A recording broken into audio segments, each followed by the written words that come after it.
जय सिया राम भक्तों, आप सभी का एक बार फिर से स्वागत है हमारे भक्ति यूट्यूब चैनल पर। कल की कथा में हमने देखा कि किस प्रकार ब्राह्मण शंख ने व्याध के पूर्व जन्म के कर्मों का व्याख्यान किया। आज इस 19वें अध्याय में हम जानेंगे कि व्याध ने ब्राह्मण से क्या प्रश्न किए। व्याध बोला, हे ब्राह्मण, आपने समस्त शुभ फल के दाता वैशाख धर्मों भगवान विष्णु के निमित्त बताए, सो हे प्रभु, वह विष्णु कैसे हैं, उनके लक्षण और परिणाम क्या हैं, कैसे लोग अपने सद्भावों से उन्हें जान सकते हैं, वैशाख धर्म क्या है जिसमें विष्णु भगवान प्रसन्न होते हैं, यह सब मुझे बताइए, मैं आपका सेवक हूँ। व्याध के इस प्रकार प्रश्न पर जगत के ईश अनामय नारायण को नमस्कार कर शंख मुनि बोले, हे व्याध, सुन, मैं विष्णु के कल्मश रहित रूप का वर्णन करता हूँ। यह रूप ब्रह्मादि से लेकर किसी मुनि के ध्यान में नहीं आता। विष्णु भगवान पूर्ण शक्ति युक्त निर्गुण अत्यंत सच्चिदानंद रूप हैं। संपूर्ण चराचर विश्व उन्हीं के आश्रय और वश में है। अब मैं तुझे उसी परमात्मा साक्षात ब्रह्म के लक्षण बताता हूँ, जिससे उत्पत्ति, स्थिति, संहार, आवृत्ति, नियम, प्रकाश, बंधन, मोक्ष और वृत्ति होती है। इस परमात्मा के जन्मादि तो केवल शास्त्र से जानने योग्य हैं। वेद, स्मृति, पुराण, इतिहास, पंचरात्रि और महाभारत ये विष्णु भगवान के आत्मरूप हैं। इन्हीं के द्वारा विष्णु भगवान जाने जाते हैं, अन्य किसी प्रकार से नहीं जाने जाते। इनके जन्म, कर्म और गुणों को जानकर प्राणी मोक्ष पाते हैं। कर्म से विष्णु भगवान का महात्म्य सातिशय होता है। इसी प्रकार देव, ऋषि, पिता और माता प्रत्येक में शक्ति रूप में विद्यमान रहते हैं। प्रत्यक्ष आगम या अनुमान से, बल और ज्ञान से सुख में प्रथम मनुष्य को उत्तम जानो, फिर ज्ञानादि द्वारा आवृत राजा को 100 गुना अधिक जानो। इस तत्वाभिमानी देवताओं को 100 गुणाधिक जाने। देवताओं से सप्तऋषि बड़े हैं, सप्तऋषियों से अग्नि, अग्नि से सूर्य आदि, सूर्य से बृहस्पति, बृहस्पति से वायु, वायु से इंद्र, इंद्र से पार्वती, पार्वती से जगत गुरु महादेव, महादेव से बुद्धि देवी और बुद्धि से भी प्राण बलिष्ठ हैं। प्राण से अधिक कुछ नहीं और यह संपूर्ण जगत प्राणांतक में है। प्राण से ही सब जगत वेष्टित है।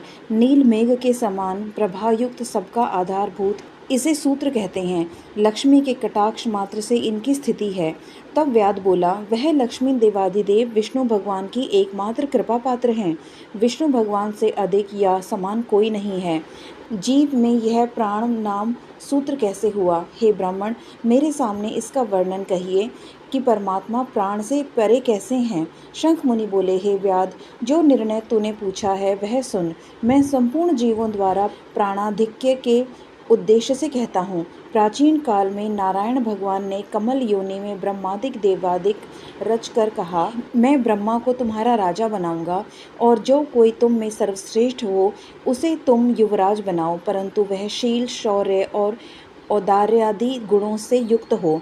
भगवान के ऐसा कहने पर सब देवता इंद्र के पास जा परस्पर विवाद करने लगे। कोई सूर्य को सर्वश्रेष्ठ कहता था, कोई इंद्र को, कोई चुपचाप खड़े रहे। जब वह किसी प्रकार निर्णय नहीं कर पाए तब नारायण के पास गए और नमस्कार कर हाथ जोड़कर कहने लगे, हे महाराज, हमने आपस में बहुत विचार किया, परंतु हम में कोई भी अधिक श्रेष्ठ नहीं दिखाई देता है। अतः हे प्रभु, आप ही इसका निर्णय करके हमारे संशय को दूर करिए।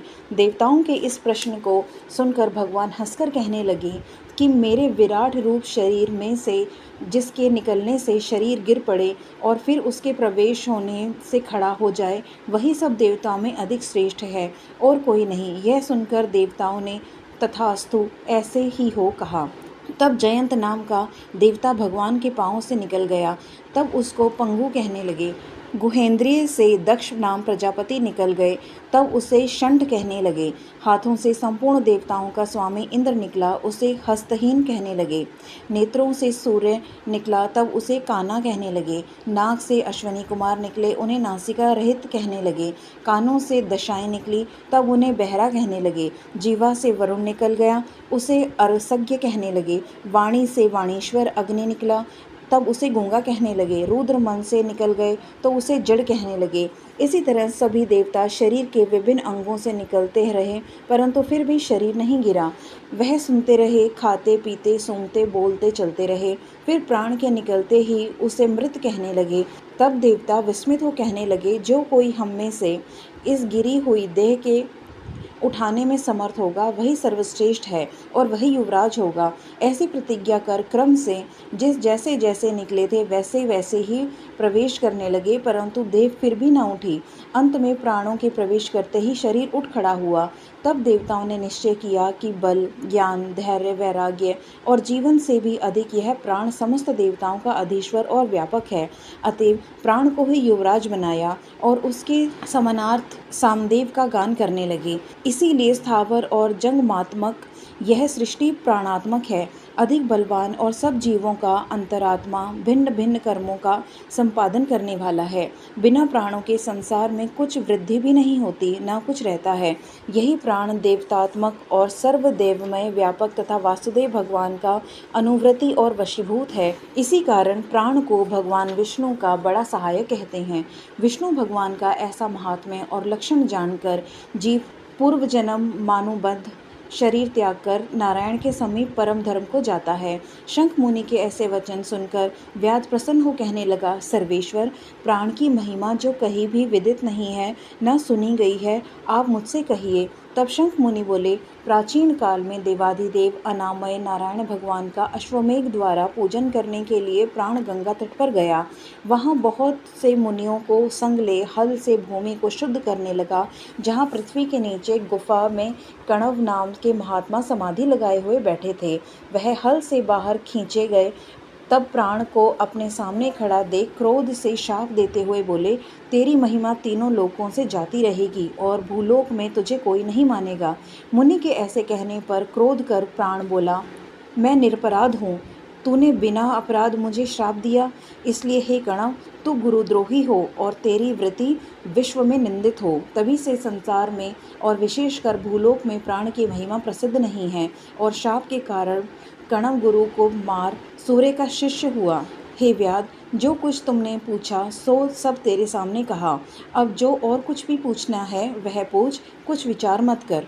इसके साथ ही यह 19वां अध्याय यहीं समाप्त होता है, लेकिन व्याध और शंख का संवाद अभी भी चल रहा है, जो हम जानेंगे अगले अध्याय में। जय श्री हरि।